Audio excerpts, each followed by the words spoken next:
Hi there everybody, Michael Valenti here with the School of Self-Defense in Indianapolis, and today I'm going to be talking to you about a really basic concept when it comes to kicking that can really change your kicking game, is have the same entry to all of your kicks.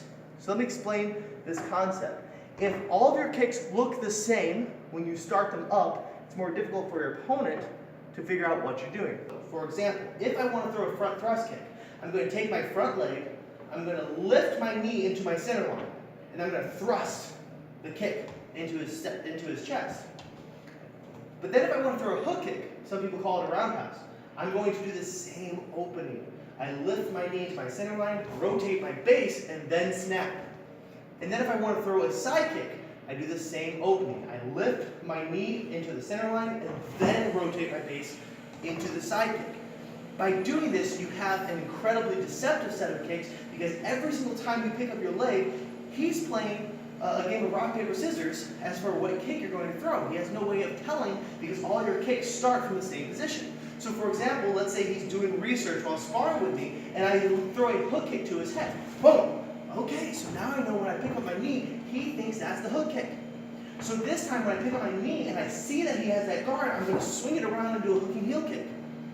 Let's say he's gotten used to, okay, if that knee comes up, he's going high, right? So I pick this up and he starts guarding high, and boom, I can use my front thrust kick straight down the middle. Okay? We'll say, okay, now he's getting tired of that kicking range entirely, and so every single time I pick up my leg, he's going to move back slightly. I can pick this up and fire the side kick down at his knee. So by having one opening to all of your kicks, you ultimately have a more deceptive move set that's going to be very difficult for your opponent to figure out. Alright guys, to kind of illustrate my point, me and one of my students had a quick slap boxing session in which I attempted to utilize some of the tools that we talked about in this video. So we will first take a look at the exchange and how I was able to get the point, and then we will break it down so that we can see how I utilize the concepts taught in this video to get the kick. So first let's look at the exchange. So he blocks this kick, and then he does not block this kick. So let's go ahead and break that down. So first, this is all about conditioning your opponent to think one thing and then deliver the other. So first we'll look at the first kick that is intended to be blocked. So we have to take a look at the setup here. So the setup is that you can see my left leg is forward with my right hand held high. I'm kind of doing this a little bit of a cross step thing. This is, of course, a huge telegraph to a hook kick to his left side, which I deliver. Of course, because this is, if you look at this wind up here, this is a huge telegraph. Look at this. So he'd be pretty foolish not to attempt to block that.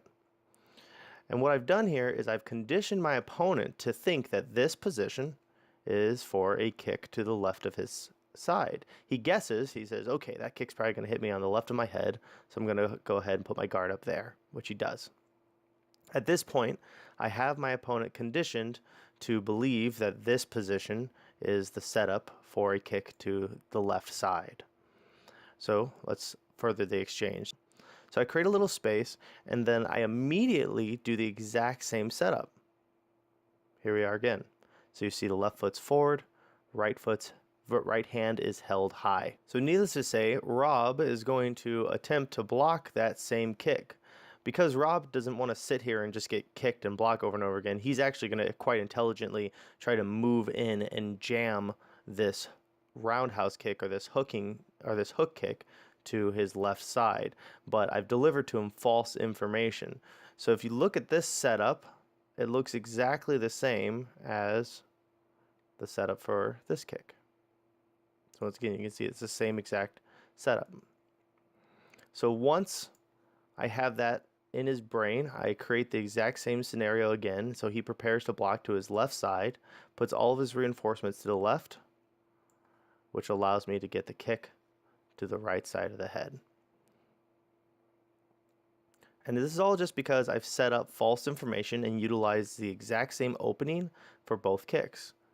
So I create this structure, which is going to lead him to believe that a kick is going to come to his left. I reinforce his assumptions, and then when I try to do it again, he says, no, Michael, I'm not going to let you do that. But the fact is, It's all been a ruse for a much more deceptive kick. Hi there everyone.